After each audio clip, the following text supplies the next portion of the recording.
Shalom à tous et à toutes. La question du jour. Peut-on déterrer un juif qui a été enterré dans un cimetière chrétien? Alors, malheureusement, il y a beaucoup de nos frères qui, pour différentes raisons familiales, historiques, ont été enterrés dans des cimetières chrétiens ou des cimetières musulmans. Les descendants, ils le savent, ils veulent réparer. Est-ce qu'on a le droit de déterrer un juif et de le transférer, cette fois, dans un cimetière juif? Alors, bien que c'est vrai que d'après la halakha, normalement, on ne déterre pas un mort. Un mort, il est enterré, on le laisse tranquille. C'est écrit que de le déterrer, ça lui occasionne une certaine souffrance. Mais il y aura quand même des exceptions, des cas de force majeure, où non seulement on a le droit, mais c'est pas seulement on a le droit, c'est même une mitzvah dans ce cas-là de le déterrer. Eh bien, le premier cas, nous dit le Rav Yosef, et c'est basé sur une tchouva, une réponse du Khatam Sofer, eh bien, dans notre cas, oui. On a la mitzvah, si on sait qu'un juif est enterré dans un cimetière chrétien ou un cimetière musulman, eh bien on a une mitzvah de le déterrer et de le transférer dans un cimetière juif. Bien entendu, on doit toujours attendre au moins 1 an avant de déterrer un mort. Alors pourquoi? La Gemara dit qu'on n'a pas le droit d'enterrer un juste à côté d'un rachat, à côté d'un mécréant. Vous savez que ça va tellement loin qu'en Israël, on demande. En Israël, eh bien, on demande à ce que la personne, est-ce qu'elle respectait le Shabbat? Eh bien, si elle ne respectait pas le Shabbat, on ne va pas l'enterrer dans le même endroit que les Juifs qui respectent le Shabbat. Donc on voit qu'effectivement, selon les actions de la personne, il y a même une incidence de la place qu'il aura au cimetière. On voit de là qu'il y a une influence, il y a des forces, une influence des forces spirituelles. Il est extrêmement important d'avoir, entre guillemets, des bons voisins, des voisins juifs, mais également des voisins qui respectaient la Torah et les mitzvot. Eh bien, de même qu'on ne peut pas enterrer un juste à côté d'un mécréant, et bien de même, on ne peut pas enterrer un juif à côté d'un non-juif. D'ailleurs, même chez les goïms, c'est pareil, les chrétiens feront attention qu'un chrétien ne soit pas enterré à côté d'un musulman, etc., etc. C'est quelque chose en plus qui est logique et normal et que tout le monde peut comprendre. Donc, étant donné que c'est une souffrance pour l'âme, il y a une mitzvah de déterrer le juif pour le transférer dans un cimetière juif.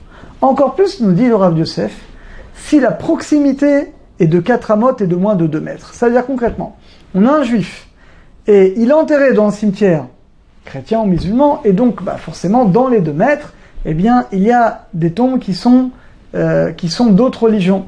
Alors, dans ce cas-là, nous dit le Rav Yosef, eh bien ça rentre exactement dans ce cadre. On a une mitzvah de le déterrer pour le transférer dans un cimetière juif.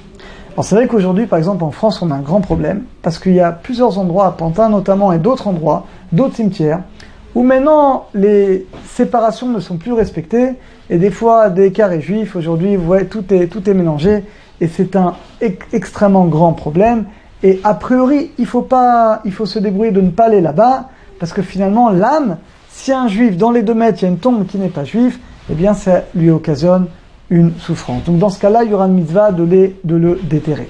Ça, c'est la première permission de déterrer un mort. La deuxième, elle est plus claire, plus connue. Elle est écrite dans le Rambam, dans Chot Melachim. C'est de déterrer un mort pour l'enterrer en Israël. Même s'il est enterré dans un cimetière juif, où il n'y a que des juifs, il n'y a pas de problème. Il y a une mitzvah. Le Rambam dit, on l'apprend de Yaakov et Yosef.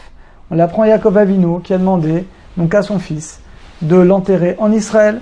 Et Yosef lui-même, Yosef Hatzadik, a demandé qu'on prenne ses os. Lui, Yosef Hatzadik, il a été enterré en Égypte, bien entendu, mais il a demandé qu'on prenne ses os et qu'on l'amène en Israël. Donc de Yaakov Avinu et de Yosef Hatzadik, on apprend qu'on a une mitzvah, un mort qui est mort en Chutz Laaretz, de le déterrer, on attend toujours au moins 1 an, et après de l'emmener, de l'enterrer en Eretz Israël, comme dit le Rambam. C'est une grande mitzvah d'être enterré en Eretz Israël. Il y a encore une troisième permission qui ramène également le Rav Yosef, c'est quelqu'un a été enterré, même si c'est dans un cimetière juif, mais il a été enterré entre guillemets n'importe où. Et en fait, on se rend compte après qu'il a un caveau familial. Et donc on voudrait le mettre avec ses parents, avec ses grands-parents, avec sa famille. Dans ce cas-là également, c'est une bonne raison, c'est un apaisement pour l'âme du défunt d'être enterré avec les gens de sa famille. Donc dans ce cas-là également, on aurait le droit de déterrer un mort après 1 an pour qu'il soit enterré avec ses parents, avec ses grands-parents, avec sa famille. Bien que normalement on a dit c'est une souffrance, mais là, c'est tellement important, ce mitzvah qui est tellement grand que dans tous ces cas, on a le droit. Donc résumé, c'est facile. Un juif qui est enterré dans un cimetière non juif, il y a une mitzvah pour les descendants, c'est une mitzvah de le déterrer, de le transférer dans un cimetière juif. Deuxième permission, on a dit, même s'il est enterré dans un cimetière juif, de l'amener en Israël. Troisièmement, sinon, de le transférer dans un caveau familial. Et on a dit qu'il faut faire très attention aujourd'hui. Très attention. Malheureusement, il n'y a plus aujourd'hui vraiment de séparation dans plusieurs villes. Donc il faudra faire attention que vraiment, l'endroit où on doit enterrer des morts soit vraiment un cimetière juif, où il n'y a pas de tombes non juives qui sont à proximité. À très bientôt et des bonnes nouvelles pour tout le clan Israël.